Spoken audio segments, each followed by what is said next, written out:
નમસ્કાર દોસ્તો, world inbox academy પર આપ સૌનું હાર્દિક સ્વાગત છે. કરંટ અફેર્સની આપણી નિયમિત લેક્ચર શ્રેણીમાં આજે આપણે પહોંચ્યા છીએ લેક્ચર નંબર 156 પર. અને આજના લેક્ચરમાં દોસ્તો આપણે એપ્રિલ મહિના સાથે સંકળાયેલી 4 અગત્યની ઘટનાઓ વિશે વાત કરીશું. હું આશા રાખું છું કે આ લેક્ચર શ્રેણી તમને લોકોને ખૂબ ઉપયોગી સાબિત થતી હશે અને દરરોજના ધોરણે તમારું ઘણું બધું નોલેજ અને સમજણ વધારનારી હશે.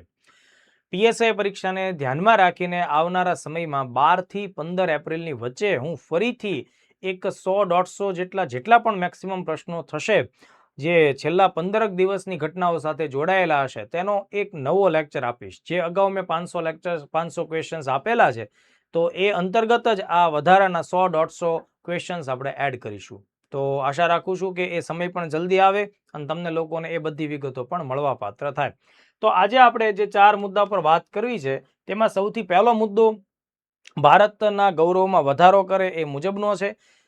સમગ્ર વિશ્વમાં પુનઃપ્રાપ્ય ઉર્જા સ્ત્રોતોના વિકાસમાં, તેની સ્થાપનામાં અને તેની ક્ષમતા વધારવામાં ભારતે તાજેતરમાં 3જા નંબરનું સ્થાન પ્રાપ્ત કર્યું છે. ભૂતકાળના સમયમાં દોસ્તો આપણે ચીન, અમેરિકા અને બ્રાઝિલ જેવા દેશ પછી 4થા નંબર ઉપર હતા, પણ જ્યારે એપ્રિલ 2026માં એક અગત્યનો રિપોર્ટ ઇરેના નામની સંસ્થા આપે છે અને આ નવા રિપોર્ટ મુજબ આપણું સ્થાન છે એ 3જા નંબર ઉપર છે. એટલે હવે આપણાથી આગળ ચીન છે, ત્યારબાદ અમેરિકા છે અને 3જા નંબર ઉપર આપણો દેશ ભારત છે. તો સૌથી પહેલા આ રિપોર્ટ કઈ સંસ્થા દ્વારા આપવામાં આવ્યો છે તો એ સંસ્થાનું નામ છે મિત્રો ઇરેના. હવે આ જે ઇરેના નામની સંસ્થા છે બરાબર, જેની સ્થાપના 2009માં થયેલી છે અને તેનું જે વડુ મથક છે એ અબુધાબી એટલે કે UAE ખાતે આવેલું છે. International renewable energy agency IRENA. બરાબર, તો આ ઇરેના મેં તમને જણાવ્યું મુજબ 2009માં સ્થાપિત થયેલી સંસ્થા છે અને અબુધાબી યુનાઇટેડ આરબ અમીરાત ખાતે તેનું વડુ મથક આવેલું છે. અને આ એક એવી એજન્સી છે દોસ્તો કે જે વિશ્વભરમાં પુનઃપ્રાપ્ય ઉર્જા સ્ત્રોતો હોય એટલે કે જે ગેર જીવાશ્મ ઈંધણ સ્ત્રોતો હોય, દાખલા તરીકે સોલર ઉર્જા છે, પવન ઉર્જા છે, જળ વિદ્યુત ઉર્જા, તો આ પ્રકારના નવા સ્ત્રોતો ઉર્જાના કે જેનો ઉપયોગ કરવાથી વાતાવરણ પ્રદૂષિત નથી થતું અને કાર્બનના ઉત્સર્જન ઉપર રોક લાગે છે, તો આવા પ્રોજેક્ટ્સ ઉપર મદદરૂપ થવું, આવા પ્રોજેક્ટ્સને પ્રોત્સાહિત કરવી, એના માટે આ સંસ્થા કામ કરે છે, નીતિઓ પણ બનાવે છે. તો રિન્યુએબલ કેપેસિટી સ્ટેટિસ્ટિક્સ 2026 મુજબ ભારતની જે માહિતી આપણને મળે છે ને આપણે ખાસ ધ્યાને રાખીશું. ટોટલ પહેલા જુઓ, સમગ્ર વિશ્વમાં 2025ના એન્ડિંગ સુધીનો જે આંકડા આપણી સામે આવ્યા છે તો સમગ્ર વિશ્વમાં 5149 ગીગાવોટ બરાબર એટલી ટોટલ રિન્યુએબલ એનર્જી છે અને જેમાં સૌથી પહેલા નંબરનું સ્થાન કોનું છે? સોલર ઉર્જાનું છે. આ વાત આપણે ધ્યાન રાખીએ. સમગ્ર વિશ્વમાં જે 100% માની લ્યો કે આ આંકડાને તમે 100% કહી દો બરાબર, આ જે આંકડો છે 5149 ગીગાવોટ તેને આપણે 100% ગણી લઈએ તો આ 100%માં 47% સોલર ઉર્જા છે. ત્યારબાદ જળ વિદ્યુતનો ફાળો 25% છે બરાબર, અને 25% જેવું પવન ઉર્જા છે અને બાકીના જે સેક્ટર છે એ 3% આસપાસ થાય. તો સૌથી પહેલું સોલર, અને હંમેશા ભારત હોય કે દુનિયા હોય પવન ઉર્જા અને જળ વિદ્યુત ઉર્જા છે એ એકબીજાની નિયર બાય જ હોય છે. આવું મેં તમને જ્યારે ઓફલાઈનમાં ભણાવ્યું હોય ત્યારે આંકડાઓ થકી એ વાત દર્શાવી પણ હોય. પણ 5149 ગીગાવોટ આ વિશ્વ આખાની, એમાં બધા દેશો આવી ગયા બરાબર, એમની ટોટલ રિન્યુએબલ એનર્જીની કેપેસિટી એટલી છે. હવે તમને જે પરીક્ષામાં પિન પોઈન્ટ મુદ્દો પૂછાય તો ભારતનું વિશ્વ સ્તર ઉપર સ્થાન કેટલામું થાય? 3જું થાય. એ આપણે ભૂલવાનું નથી. અગાઉના 2 દેશો કયા? એ ચાઇના અને અમેરિકા. એ વાત આપણે કરી. અહીંયા સુધીના મુદ્દા ધ્યાને રાખજો. સમગ્ર વિશ્વમાં આ આંકડો મેં તમને જણાવ્યો 5149 ગીગાવોટ સુધી ટોટલ ક્ષમતા પહોંચી છે, જેની અંદર 15.5%નો વાર્ષિક વધારો જોવા મળ્યો છે. એટલે પાછલા વર્ષ કરતા કેટલા ટકા? 15.5%નો વધારો. બાકી ટોટલ નવું કેટલા ગીગાવોટ વધ્યા યાદ નહીં રાખો તો ચાલશે બરાબર. અને કુલ જે આખી દુનિયા ચાલે છે સમજો, તેમાં પુનઃપ્રાપ્ય ઉર્જા ટોટલ વિદ્યુત પેદા કરવામાં કેટલા ટકા ભૂમિકા નિભાવે છે? તો એ ટકા છે 49%. આ પણ ધ્યાને રાખો. હું ખાલી ભારતની વાત નથી કરી રહ્યો, સમગ્ર વિશ્વની વાત છે. આખા વિશ્વમાં માની લઈએ કે 100 યુનિટ વીજળી પેદા થાય છે ને, તેમાં 49 યુનિટ વીજળી કેમાંથી પેદા થાય છે? એ પુનઃપ્રાપ્યમાંથી થાય. આ બાબત આપણે ધ્યાને રાખવી જોઈએ અને નિબંધો વગેરેમાં પણ આપણે લખી શકીએ છીએ. ટોપ જે દેશો છે એમાં ચાઇના, આ આંકડા યાદ નહીં હોય તો ચાલશે, અમેરિકા બીજા નંબર ઉપર અને ભારતનો આંકડો યાદ રાખવાનો બરાબર. હવે જુઓ, ભારત અત્યારના ધોરણે 270 ગીગાવોટ આસપાસ છે, પણ હું આ વાત ક્યારની કરું છું? એપ્રિલની, બરાબર, એપ્રિલ 26ની. જ્યારે આ 250.50 વાળો જે આંકડો છે એ તમને ક્યારે મળે છે? તો કે ડિસેમ્બર 25 આસપાસનો, બરાબર, એટલે કે આ વર્ષના અંત સુધીમાં. એટલે આ આંકડામાં થોડો વધારો થયેલો છે, પણ આપણને પરીક્ષામાં છે ને એ એક્ઝેક્ટ આંકડો ન પૂછી શકે, કારણ કે આવા આંકડાઓ સ્થિર ન હોય, બરાબર. માનો કે જે દિવસે પેપર કાઢ્યું હોય ને એ દિવસે, જે દિવસે આન્સર કી આવે અને જે દિવસે રિઝલ્ટ આવે ને ત્યાં સુધીમાં આંકડાઓમાં ફેરફાર થઈ જાય. એટલે તમારે એટલી કોમન સેન્સ વાપરવાની છે કે ભારતમાં પુનઃપ્રાપ્ય ઉર્જા સ્ત્રોતો છે એનું ઉત્પાદન, એની સ્થાપિત ક્ષમતા 250 ગીગાવોટ થી કેવી છે ભાઈ? વધારે છે. એટલે 250+ ગીગાવોટ. આવું આપણે મગજમાં જો લઈને જઈએ તો કોઈ પ્રકારનો પ્રશ્ન થાય નહીં. ભારતે બ્રાઝિલ, જર્મની આ બંને વચ્ચે ચોથા નંબરની સારી વેરીફાઈ રહેતી, તો બ્રાઝિલ કે જર્મની કોઈ પણ લખો, એનાથી ત્રીજું સ્થાન પ્રાપ્ત કરી લીધું છે.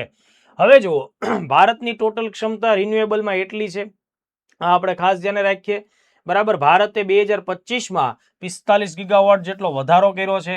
કેટલાક સ્ત્રોતમાં એ આંકડો આગળ પાછળ હોઈ શકે, પણ આશરે છે 45 ગીગાવોટ. એનો મતલબ એમ જ થાય છે કે ભારતે પુનઃપ્રાપ્ય ઉર્જાના વિકાસમાં સારા કાર્યો કર્યા છે, પ્રોત્સાહક નીતિઓ બનાવી છે, અને એનું જ પરિણામ આપણી સામે આવે. એટલે તમે આ વસ્તુને નિબંધમાં લખો, ચાલી જશે, બરાબર. આ બાકીની જે સ્થિતિ છે એ પ્રિલિમ્સ માટે એટલે આઈએમપી નથી, એટલે તમે એકવાર જસ્ટ ને રીડ કરજો.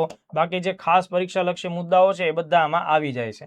ભારતની સોલર ઉર્જામાં જે ફોટોવોલ્ટેઇક 37 ગીગાવોટની વૃદ્ધિ થઈ ગઈ છે, જો કે અત્યારે આપણે 130 થી પણ વધારે ગીગાવોટ સોલરમાંથી લાવીએ છીએ. પવનમાં પણ આપણને ખૂબ સારી પ્રગતિ થઈ છે, અને પવન આશરે 54.5, એટલે મેં તમને લોકોને જ્યારે ઓફલાઈન લેક્ચર લીધા હોય એટલે તમને 56 ગીગાવોટ લખાયું હોય, તો આ 54.5 ક્યારનું છે મેં તમને જણાવ્યું એ મુજબ ડિસેમ્બર 25નું, એટલે એ આશરે એટલું થશે. હાઇડ્રો પાવર છે એ પણ 56 ગીગાવોટ જેટલું કે એની નિયર બાય આપણને જોવા મળે છે. તો આઈ થિંક કે આટલા મુદ્દાઓ તમારા માટે ખાસ મહત્વના છે. તો આ પહેલો મુદ્દો ડન થાય છે. ઇન્ટરનેશનલ રિન્યુએબલ એનર્જી એજન્સી દ્વારા અપાયેલો રિપોર્ટ, ભારતનું સ્થાન કેટલામું છે પુનઃપ્રાપ્ય ઉર્જા સ્ત્રોતોમાં? તો કે વિશ્વમાં ચાઇના અને અમેરિકા બાદ ત્રીજા નંબર ઉપર ભારત છે. અને ભારત અત્યારે પોતાની જે કુલ 100% ઉર્જા હોય ને એમાંથી આશરે 52% ઉર્જા પુનઃપ્રાપ્ય ઉર્જા સ્ત્રોતોમાંથી મેળવતું થઈ ચૂક્યું છે. અને 250 થી પણ વધારે ગીગાવોટ ઉર્જા આપણે લોકો પુનઃપ્રાપ્ય ઉર્જા સ્ત્રોતોમાંથી મેળવીએ છીએ. એટલા ડેટા અચૂકપણે યાદ રાખવાના છે. હવે દોસ્તો, બીજો એક મહત્વનો મુદ્દો લેવાનો છે, અને એ પણ અત્યારના સમયે ઉર્જાની જે બાબતો છે તેની સાથે જ જોડાયેલો છે. પેટ્રોલ સાથે મુદ્દો જોડાયેલો છે. દોસ્તો, પેટ્રોલની જે ગુણવત્તા હોય છે તેને આપણે ઓક્ટેન નંબરથી માપતા હોઈએ છીએ. એટલે પેટ્રોલનો જેટલો વધુ ઓક્ટેન નંબર હોય, ઓકે, એટલું પેટ્રોલ વધુ સારું અને શુદ્ધ કહેવાય. તો અત્યાર સુધી ભારતમાં જે રિસર્ચ ઓક્ટેન નંબર જેનો આપણે ઉપયોગ કરી રહ્યા છીએ પેટ્રોલનો, એનો ઓક્ટેન નંબર 91 સુધી માન્ય હતો, એટલે કે 91 સુધીનો હતો. પણ હમણાં 1 એપ્રિલ 2026થી આ 91ના સ્થાન ઉપર તેને 95 કરી દેવામાં આવ્યો છે. એટલે અહીંયાથી ક્વેશ્ચન્સ આવે. અને વત્તા બીજી વાત કે ભાઈ, ભારત સરકારે રાષ્ટ્રીય જૈવ ઇંધણ નીતિ 2018ના અમુક ચોક્કસ લક્ષ્યાંકો રાખેલા હતા. એટલે કે નેશનલ બાયોફ્યુઅલ પોલિસી 2018ના કેટલાક લક્ષ્યાંકો હતા, અને એ લક્ષ્યાંકો મુજબ 2025 સુધીમાં ભારતે કમ્પલસરી પેટ્રોલમાં 20% ઇથેનોલ ઉમેરવું પડે, અને એવું કામ દરેક રાજ્યએ કરવાનું છે. એટલે અત્યાર સુધીમાં ભારતના અલગ અલગ રાજ્યોમાં તમે જ્યારે 1 લીટર પેટ્રોલ પુરાવા જતા હો તો એમાં સંપૂર્ણ 100% પેટ્રોલ જ હોય એવું જરૂરી નથી, એમાં ઇથેનોલનું પ્રમાણ હોય. હવે અમુક રાજ્યોમાં 11% થી લઈને 18-19% સુધી ઇથેનોલ એડ કરવામાં આવતું હતું, પણ હવે આ 1 એપ્રિલ 2026થી કમ્પલસરી ભારતમાં 20% થી ઓછું નહીં એટલું ઇથેનોલ તમારે ઉમેરવાનું છે પેટ્રોલની અંતર્ગત, બરાબર. એટલે આ પણ આપણે ખાસ ધ્યાનમાં રાખવાનું છે. તો એ સંપૂર્ણપણે માની લો કે આ લક્ષ્યાંક આપણો હવે હાંસિલ થઈ ગયો છે. એટલે 1 એપ્રિલ 2026થી ભારતમાં પેટ્રોલની અંદર ફરજિયાતપણે 20% ઇથેનોલ બ્લેન્ડ કરવાનું છે. બ્લેન્ડિંગનો મતલબ ભેળવવું થાય, બરાબર. હવે જો દોસ્તો, આ ઇથેનોલ આપણને ખાદ્ય અને બિનખાદ્ય તમામ પ્રકારના પદાર્થો અને જૈવિક કચરાઓમાંથી મળે છે. ઇથેનોલ એક પ્રકારનો આલ્કોહોલ છે. મોટાભાગના ફ્રૂટ્સમાંથી પણ આપણને ઇથેનોલ મળતો હોય છે, બરાબર છે. તો હવે જ્યારે પેટ્રોલમાં તમે 20% ઇથેનોલ એડ કરો છો ને, તો એ E20 પેટ્રોલ કહેવાય. સમજમાં આવે છે? E20 પણ કહી શકાય. E20 પેટ્રોલનો મતલબ ઇથેનોલ એમાં 20% બ્લેન્ડ થયેલો છે. તો દેશના તમામ રાજ્યો અને કેન્દ્રશાસિત પ્રદેશોમાં આ તારીખથી બરાબર E20 પેટ્રોલ જ વેચવાનું છે. એટલે કે એમાં 20% ઇથેનોલ અને 80% પેટ્રોલ. દોસ્તો પેટ્રોલનું બીજું નામ છે ગેસોલીન. પેટ્રોલનું બીજું એક નામ ગેસોલીન છે. હવે જ્યારે આ ગેસોલીનમાં તમે ઇથેનોલ આલ્કોહોલ ઉમેરો છો બરાબર, તો આ બંનેનો સરવાળો થઈ અને તમને જે પદાર્થ મળ્યો છે એ ગેસોહોલ કહેવાય. એટલે આપણે ગેસોહોલનો ઉપયોગ કરીએ છીએ એવું બની શકે. તો જીકે જીએસ ના દ્રષ્ટિકોણથી એવો સવાલ આવે કે ગેસોહોલ એ કઈ બે ઘટકોનું કે બે પદાર્થોનું મિશ્રણ છે, તો તમારો જવાબ આવો જોઈએ પેટ્રોલ અથવા ગેસોલીન અને ઇથેનોલ અથવા આલ્કોહોલ. બરાબર. હવે મેં તમને શું કીધું કે પેટ્રોલની ગુણવત્તા માપવાનો જે આંકડો છે એને આપણે શું કહીએ? ઓક્ટેન નંબર કહીએ. તમે પેટ્રોલ પુરાવા જાઓ ત્યારે તમને સાદું પેટ્રોલ અને પાવર પેટ્રોલ એવા બે ઓપ્શન આપવામાં આવે.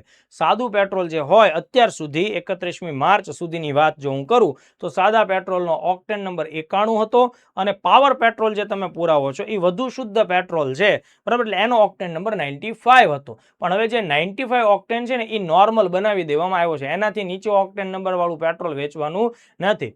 હવે જુઓ, સિમ્પલ વસ્તુ છે દોસ્તો. જ્યારે તમે કોઈ બજારમાં ફ્રૂટ્સ ખરીદવા જાઓ ને તો એમાંય 4 વકલ પડતી હોય કે જો ભાઈ આ જે છે એનો કિલ્લોનો ભાવ એટલાનો, આ જે પડ્યું છે એનો કિલ્લોનો ભાવ એટલાનો છે. એટલે એનો મતલબ એમ કે વસ્તુઓમાં ગુણવત્તા વાઇઝ ભાવ તાલમાં ફેરફાર થાય. એટલે અહીંયા 95 ઓક્ટેન હવે આપણે અનુસરવાનું. તમને એમ થાય કે સર આ ઓક્ટેન નંબર વધારવાથી પેટ્રોલ મોંઘું થઈ શકે? હા, પેટ્રોલ મોંઘું થઈ શકે, પણ એના સામે પ્રદૂષણ ઓછું થશે. વ્હીકલનું જે એન્જિન છે એને જે લોડ પડતો હોય એ ઓછો થશે. એટલે આમ જોવા જાવ તો વાહનની ઉંમરમાં શું થાય? વધારો થાય. બરાબર. અને બીજી એક ખાસ વાત હું તમને જણાવી દઉં.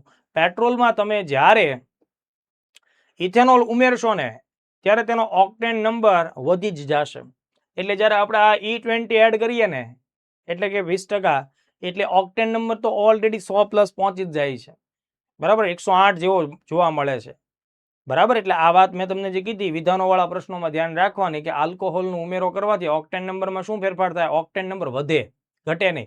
તો તમને એમ થાય કે સર ઓલરેડી 108 જેવો તમે આંકડો બોલ્યા, 100+ તો થઈ જાય છે તો સારું જ કહેવાય ને. વાત સાચી, પણ શુદ્ધ એમાં જે પેટ્રોલનો જ કન્ટેન્ટ છે એનો ઓક્ટેન નંબર 91 છે, એને આપણે 95 કરવાનો છે. બરાબર, એટલે એ 95 થયો. તો આટલી વાત આપણે ખાસ ધ્યાને રાખીએ. બીજો ઉદ્દેશ એ છે કે જેટલું આપણે લોકો ઘર આંગણે આપણા દેશની અંદર જ જો ઇથેનોલ જેટલું વધારે પેદા કરીએ અને ઉમેરીએ, સ્વાભાવિક છે કે પેટ્રોલ 20% આયાત એની કેવી થઈ જાય? ઘટી જશે, ઓછી થઈ જશે. એટલે એનો ફાયદો થયો. હવે જ્યારે તમે ઇથેનોલની ફેક્ટરીઓ નાખશો તો દેશમાં રોજગારી વધશે ને. બરાબર. અને ઇથેનોલ વાળું પેટ્રોલ જ્યારે બળશે ત્યારે જે પ્રદૂષણ ફેલાશે એ તે પેટ્રોલની તુલનાએ થોડુંક ઓછું થશે. એટલે પર્યાવરણ અને વાયુ સ્વાસ્થ્ય આ બધાના પણ મુદ્દાઓ એકબીજા સાથે ઇન્ટરકનેક્ટ થાય. એટલે જે મિત્રોને ભવિષ્યમાં મુખ્ય પરીક્ષાઓ આપવાની છે ને એને તો આ ઇથેનોલ બ્લેન્ડેડ પેટ્રોલનું મહત્વ સમજાવો એ પ્રકારનો પ્રશ્ન મેઇન્સમાં આવી શકે. એટલે એમાં તમારી પાસે 200 શબ્દોનું કન્ટેન્ટ હોવું જોઈએ. એમાં તમે આર્થિક બાબતો, પર્યાવરણીય બાબતો, ટેકનિકલ બાબતો આ બધાને જોડશો, બધાના 2-3 પોઈન્ટ લખો એટલે આરામથી તમારો 200 શબ્દોનો જવાબ તૈયાર થઈ જાય છે. ઓકે, ચાલો. તો આટલા મુદ્દાઓ મેં તમને કીધા. બાકીની વસ્તુઓ યાદ નહીં કરો તો ચાલશે. હવે બીજી એક ખાસ વાત, પેટ્રોલનું ઓક્ટેન નંબર કેટલું રહેશે એ અંગેનો નિર્ણય છે એ કઈ સંસ્થા લેશે? બ્યુરો ઓફ ઇન્ડિયન સ્ટાન્ડર્ડ દ્વારા આ નક્કી થાય. Bureau of Indian standard BIS નામની સંસ્થા છે એ આ નિર્ણય લેશે. તો ચલો અહીંયા સુધીના મુદ્દા ધ્યાને રાખવાના. ત્રીજો મુદ્દો છે એ યુરોપ સાથે જોડાયેલો છે. કયા પ્રદેશ સાથે? યુરોપ સાથે. તો ત્રીજો મુદ્દો એવું કહે છે યુરોપના દેશોમાં તાજેતરની અંદર મરઘીઓમાં કેટલાક બીમારીના લક્ષણો સામે આવ્યા છે અને એ જે બીમારી અત્યારના ધોરણે જોવા મળી છે, ઓકે, તો એનું નામ છે ન્યૂકેસલ બીમારી. ઓકે, એટલે આ સવાલ આપણા માટે મહત્વનો થાય. દોસ્તો, આ પક્ષીઓમાં જોવા મળે. ખાસ કરીને જે પાળેલા પક્ષીઓ હોય કે જેનો ચિકન તરીકે ખાવામાં ઉપયોગ કરવામાં આવતું હોય એવા પક્ષીઓ જે છે તેમાં ન્યૂકેસલ નામની વાયરસજન્ય બીમારી અત્યારે ફેલાયેલી છે અને યુરોપના ઘણા બધા દેશોએ એના માટે પગલાઓ લેવાનું ચાલુ કર્યું છે. આ સંક્રમિત બીમારી છે. એક પક્ષીને થશે તો બીજાને પણ થશે, પક્ષી બીમાર પડશે અને જો આ ચેપગ્રસ્ત કે બીમાર પક્ષીઓ છે એનો ખાવામાં ઉપયોગ થાય તો શક્ય છે કે માણસનું સ્વાસ્થ્ય પણ ખરાબ થાય. પક્ષીઓ માટે આ પ્રાણઘાતક છે, પણ માણસ માટે પ્રાણઘાતક હોય એની સાબિતી મળી નથી. પણ એમ છતાં માણસને પણ ફ્લૂ, તાવ જેવી અસરો તો આવી જ શકે એમ છે. એટલે અહીંયાથી સવાલ આવશે કે ભાઈ ન્યૂ કેસલ જે ચર્ચામાં છે એ શું છે? બીમારી છે. હવે આપણે જોડી ડિટેલ વાત કરી લઈએ.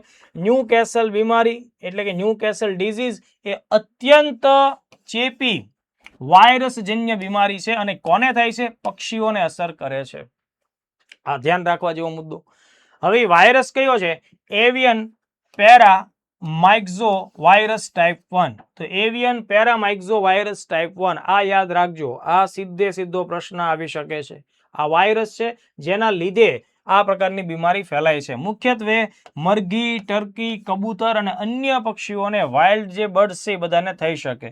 એમનાથી એમનું શ્વસન તંત્ર, નર્વસ સિસ્ટમ, પાચન તંત્રને અસર થાય. અસરગ્રસ્ત જે પક્ષીઓ છે એ શ્વાસ ન લઈ શકે, બરાબર છે, અને એ બીમાર પડીને મૃત્યુ પામે. વેક્સિનેશન વગરના જે કંઈ પણ પક્ષીઓ હોય એમાં મૃત્યુ દર 100% સુધી તમને જોવા મળે. તો તાજેતરમાં હવે આવો સવાલ આવે કે ભાઈ ન્યૂ કેસલ બીમારી એ કયા વિસ્તારમાં જોવા મળી? યુરોપમાં. હવે મોટાભાગના લોકો ચીન ટીક મારશે, કારણ કે ચાઇનામાં આ પ્રકારની ઘણી બધી વાયરસજન્ય બીમારીઓ હોય, બરાબર, તો એ તમને ત્યાં જોવા મળે. તો ચાઇનાની પણ યુરોપ આપણે ધ્યાને રાખવું પડશે. જાન્યુઆરી 2026 થી આના કેસ જોવામાં આવ્યા છે.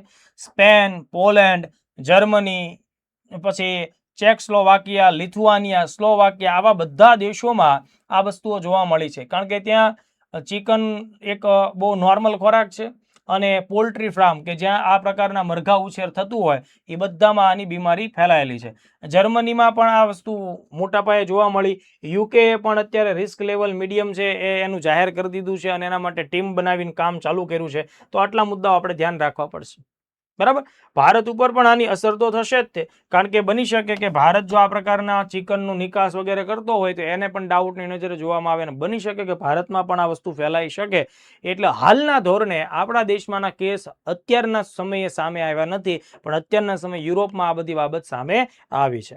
તો આઈ થિંક આ જે ન્યૂ કેસલ સિન્ડ્રોમ છે એ તમને ખ્યાલ રહેવા જોઈએ. અને આ આખી જે બીમારી છે ન્યૂ કેસલ બીમારી વાયરસજન્ય છે, એમાં બિલકુલ પણ ભૂલવાનું નથી. અને યુરોપ પ્રદેશ ઉપર આની અસર જોવા મળી છે, એકદમ આઈએમપી બાબત. હવે એપ્રિલના પહેલા અઠવાડિયામાં આપણી સામે બીજી એક અગત્યની ગૌરવની ક્ષણ આવે છે. ભારતના રક્ષા ક્ષેત્ર સાથે સંબંધ ધરાવતી એક મહત્વની બાબત. ભારતની નૌસેનાની તાકાતમાં વધારો થયો છે, જ્યારે વિશાખાપટ્ટનમ ખાતેથી ભારતે પોતાની સ્વદેશી બનાવટની ત્રીજી સ્વદેશી પરમાણુ ઉર્જાથી ચાલતી અને બેલેસ્ટિક મિસાઇલને પરમાણુ મિસાઇલ વડે હુમલો કરવા માટે સક્ષમ હોય એવી ખૂબ અગત્યની 7000 ટન વજન ધરાવતી સબમરીન INS અરિદમનને લોન્ચ કરી છે, બરાબર. તો આ પ્રકારની પરમાણુ ઉર્જાથી ચાલતી હોય અને પરમાણુ ઉર્જાથી સજ્જ મિસાઇલ વડે જે K વર્ગની મિસાઇલ છે, K4 અને K15 એના વડે હુમલા માટે સક્ષમ હોય એવી આ સબમરીન છે. અગાઉ આ સબમરીન અંતર્ગત જે આખો વર્ગ છે એને અરિહંત વર્ગ કહેવાય. તો અરિહંત વર્ગમાં અગાઉના સમયમાં 2016માં INS અરિહંત લોન્ચ થયેલી છે અને એ સેવામાં છે. ત્યારબાદ 2024માં અરિઘાત છે એ પણ સેવામાં છે. અને ધેન આફ્ટર 2026ના એપ્રિલમાં અરિદમન. તો મોસ્ટ આઈએમપી બાબતથી ખાસ ધ્યાન રાખજો. ઇન્ડિયન નેવીએ 3G એટલે આ ક્રમ પ્રિલિમ્સ માટે જાણવું એકદમ જરૂરી છે. સ્વદેશી nuclear powered ballistic missile submarine, જેને આપણે ટૂંકમાં SSBN કહેવાય, સબમર્સિબલ શિપ બેલેસ્ટિક ન્યુક્લિયર, એવું ટૂંકું નામ એટલે SSBN થાય. તો આ અરિહંત વર્ગની સબમરીન છે, બરાબર. તો આ પ્રશ્ન આવશે, પ્રશ્ન આવી શકે કે આ INS અરિદમન છે તો એ શું છે? એ સબમરીન છે. કેવી સબમરીન છે? તો બે બાબતો ધ્યાન રાખવાની. પરમાણુ ઉર્જાથી ચાલે છે અને પરમાણુ ઉર્જા વાળી મિસાઇલ લોન્ચ કરે છે. Okay, good. હવે આ અરિદમન છે દોસ્તો, તો એ કયા વર્ગની સબમરીન છે? અરિહંત વર્ગની સબમરીન છે. આનો કોડ શું છે?